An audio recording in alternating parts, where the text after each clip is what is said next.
அனைவருக்கும் வணக்கம். சற்றுமுன் வெளியான வானிலை முன்னறிவிப்பின்படி மீண்டும் வங்கக்கடல் பகுதியில் ஒரு காற்றழுத்த தாழ்வு பகுதி உருவாகியுள்ளது. இந்த காற்றழுத்த தாழ்வு பகுதி காற்றழுத்த தாழ்வு மண்டலமாக வலுப்பெற்று புயலாக மாறக்கூடும் என வானிலை ஆராய்ச்சியாளர்கள் கணித்துள்ளனர். இதன் காரணமாக தமிழகம், புதுவை மற்றும் காரைக்கால் பகுதிகளில் மீண்டும் கனமழை பெய்யக்கூடும் என எச்சரிக்கை விடுக்கப்பட்டுள்ளது. இதை பத்தி மேலும் பள்ளி, கல்லூரிகளுக்கு விடுமுறை போன்ற முக்கியமான அறிவிப்புகள் வெளியாகியுள்ளன. இதை பத்தி விரிவாக நம்ம வீடியோல பார்க்க போறோம். வீடியோ கடைசி வரைக்கும் முழுமையாக பாருங்க. வீடியோக்குள்ள போறதுக்கு முன்னாடி இந்த வீடியோக்கு ஒரு லைக் பட்டனை பிரஸ் பண்ணிக்கோங்க. வாங்க வீடியோக்குள்ள போகலாம்.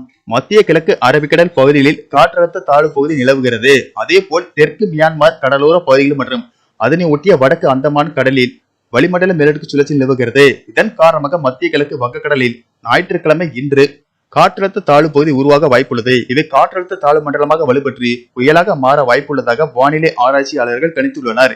இதற்கிடையே கிழக்கு திசை காற்றின் வேக மாறுபாடு காரணமாக தமிழகத்தில் இன்று முதல் நவம்பர் 8ஆம் தேதி வரை மிதமான மழைக்கு வாய்ப்புள்ளது. அதன்படி இன்று தமிழகத்தில் ஒரு சில இடங்களிலும், புதுவை மற்றும் காரைக்கால் பகுதிகளிலும் இடி மின்னலுடன் கூடிய லேசானது முதல் மிதமான மழை பெய்யக்கூடும்.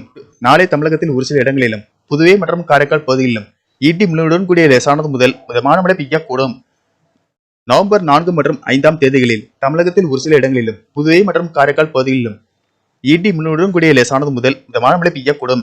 6ஆம் தேதி முதல் 8ஆம் தேதி வரை தமிழகம், புதுவை மற்றும் காரைக்கால் பகுதிகளில் லேசானது முதல் மிதமான மழை பெய்யக்கூடும்.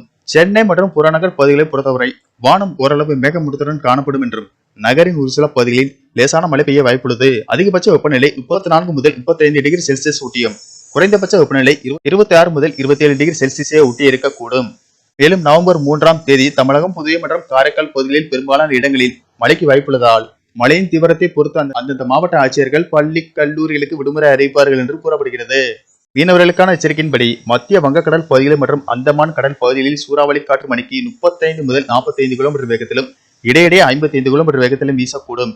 இந்த பகுதிகளுக்கு மீனவர்கள் செல்ல வேண்டாம் என்று அறிவுறுத்தப்படுகிறார்கள்.